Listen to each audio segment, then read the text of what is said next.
Bienvenidos apasionados del fútbol. Hoy nos adentramos en un terreno espinoso para todo aficionado celeste. Vamos a recordar a los refuerzos más decepcionantes que vistieron la camiseta del Cruz Azul. ¡Comenzamos!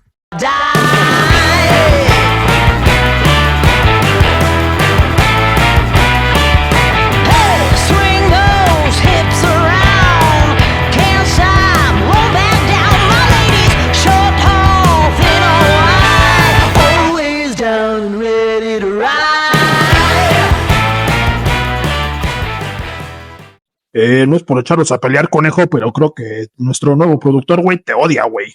No, muchachos, lo que pasa es que esto es lo más buleable. Es lo más buleable y si quieren vistas, pues hay que darle para adelante.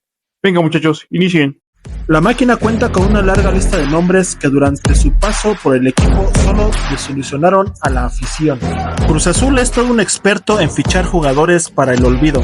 A lo largo de su historia han desfilado un sinfín de futbolistas que no han cumplido con las exigencias que obliga la grandeza de la institución.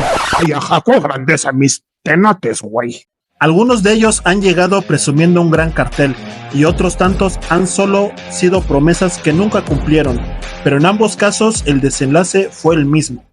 Achille Emana, uno de esos fichajes atípicos que de repente llegan a México con bastante experiencia en el fútbol de Europa. Se esperaba que pudiera dejar alguna cosecha en la máquina, pero a Emana se le recuerda más por su vida de noche y su extravagancia que por su aporte en el campo. El camerunés fue el segundo refuerzo africano de Cruz Azul, pero el primero en tener actividad con el primer equipo, y aunque contaba con grandes cualidades físicas y sobrada experiencia internacional, nunca pudo afianzarse en el equipo. De esta manera, el mundialista en Sudáfrica 2010 solo disputó 2 torneos en la Liga MX, en los que sumó 2 encuentros y solo un gol. ¿Al Chile, güey? ¿Qué es eso, güey? Mejor hábleme al Chile, conejo. Emilio Hernández. Este es uno de los nombres que la mayoría de los aficionados ya ni se acuerda, pues es uno de esos tantos jugadores que llegan a México sin mucho cartel y se van tan rápido como llegaron. El aporte del Choro se resume a 0 anotaciones en 16 partidos de la única campaña que disputó. No, sí te odian, conejo. Ay, perdón. Sí te odian, conejo. Oigan, Angulo, llegó en el verano del 2019 de la mano de Ricardo Peláez para convertirse en un referente en ataque, pero nunca fue la primera opción y quedó relegado, incluso detrás de Mauro Manotas. Uy, el pinche conejo ya salió corriendo, güey, pinche joto. Ay, sí es cierto, güey. ¡Conejo! ¡Conejo! En su primera etapa con Cruz Azul, disputó 9 partidos y no marcó ni un solo gol. Después fue cedido a Tijuana, pero tendría su segunda oportunidad. Regresó a la Noria a comienzos del 2021 como alternativa para la delantera por la falta de fichajes, pero la historia volvería a repetirse. Nunca pudo ganarse un lugar y terminó marchándose por la puerta de atrás y ya no había tercera oportunidad. Maximiliano Biancucci, más conocido por ser el primo de Lionel Messi. Por sus aptitudes futbolísticas, Biancucci llegó a México con ese cartel y hasta la fecha se le recuerda más por su cercanía con el astro del fútbol mundial que por tener una actuación sobresaliente con la máquina. Estaría solo 2 campañas en el club.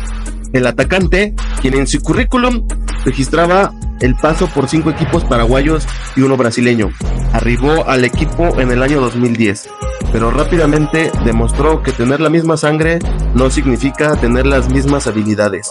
Solo firmó la para nada brillante cantidad de 3 goles en los 26 partidos de Liga MX que llegó a disputar, suficiente para demostrar estar lejos de las expectativas.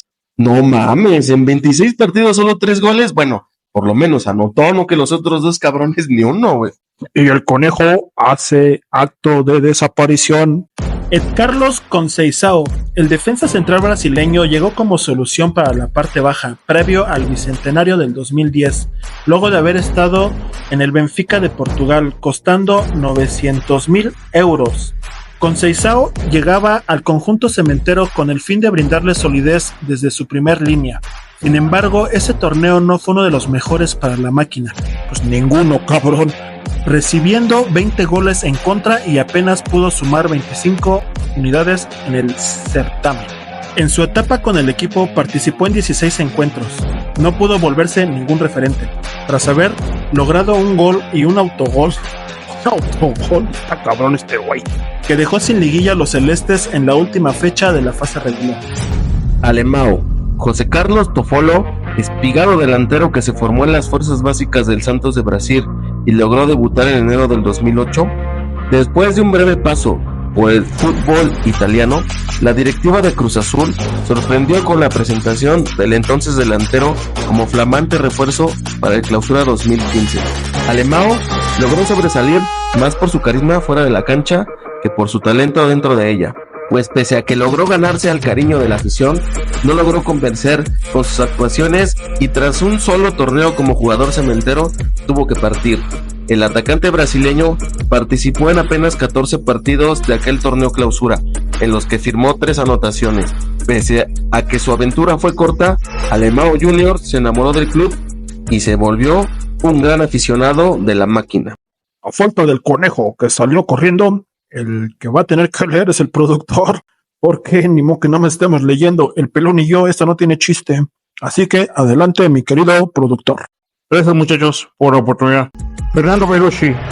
Bellucci fue uno de esos futbolistas argentinos que ilusionaron con su llegada, pues en su currículum figuraba equipos de talla como River Plate y el Porto de Portugal. Ah, caray.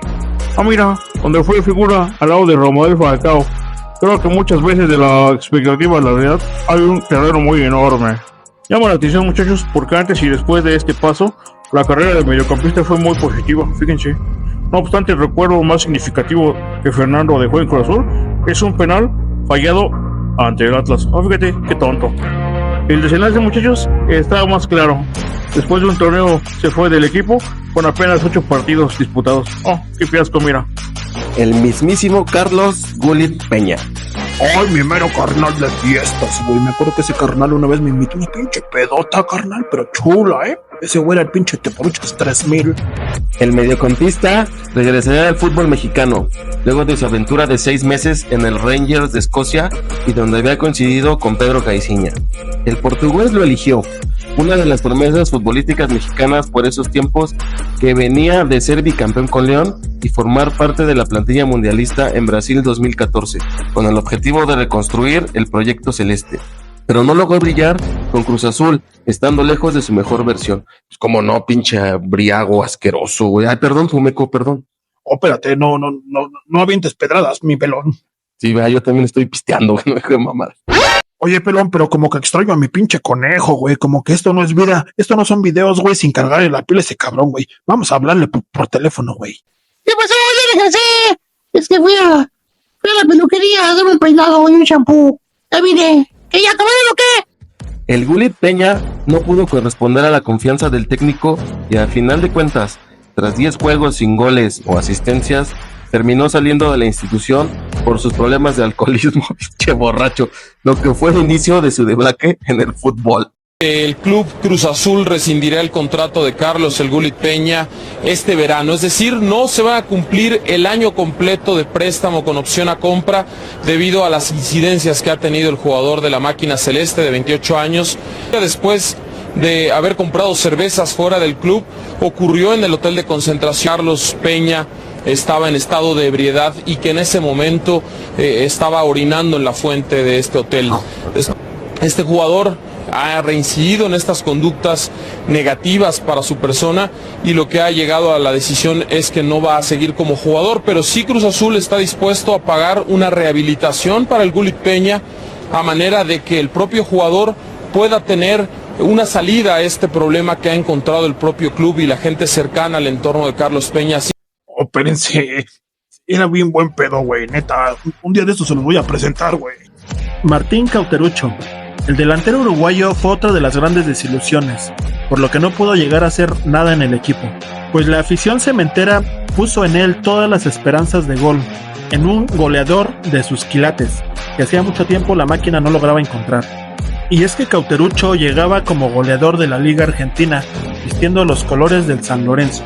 Sin embargo, en el Cruz Azul no logró retomar ese nivel de matador, y a pesar de mantenerse en el equipo durante 6 torneos, etapa que no alcanzó para afianzarse como titular, en los 73 partidos de la liga que disputó, tan solo firmó 11 goles.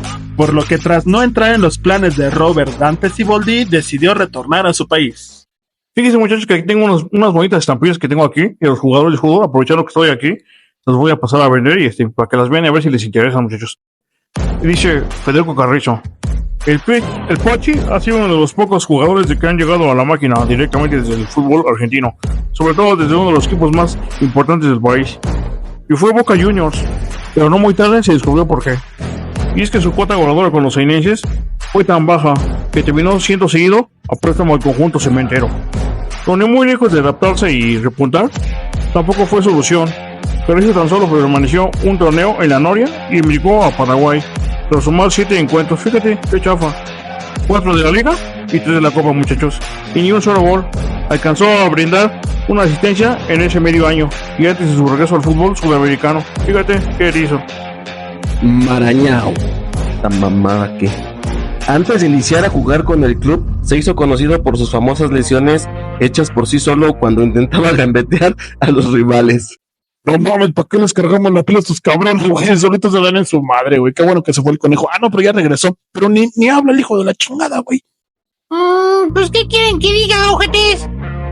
Pusieron todos de Monterrey contra mí.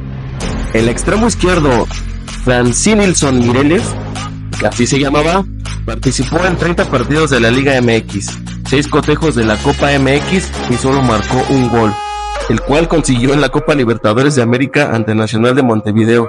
Por lo menos este güey anotó en la Copa Libertadores, güey. Con la 18 a su espalda, ilusionaba en sociedad con Emanuel Tito Villa y Cristian Jiménez, pero esto apenas fue un espejismo. Alberto Quintano, director deportivo de aquellos años, habría decidido contratarlo tras observar una serie de videos del jugador en YouTube a cambio de 1.2 millones de dólares, güey. No mames. No sean cabrones, güey. 1.2 millones de dólares por verlo en un video. Si se pasan de lanza. Comprando a mi pobre conejito, ¿por qué se fue, güey? No merece a estos jugadores tan chafas. Los cuales, amistosamente, no valieron la pena. Un paso más que inolvidable, que solo sirve para la anécdota, güey. Si no mames. No mames, pinche inteligencia deportiva de la chingada, güey. Stephen Eustaquio, una de las más actuales decepciones en el Cruz Azul, fue el mediocampista luso, pues se tenía amplias expectativas de él como futbolista europeo. El mediocampista llegó a Cruz Azul de la mano de Pedro Caiciña en enero del 2019, a cambio de 3.5 millones de euros. No sean cabrones, güey. A pesar de ello, en la máquina apenas logró disputar 2 partidos, porque sufrió una grave lesión. No sean cabrones.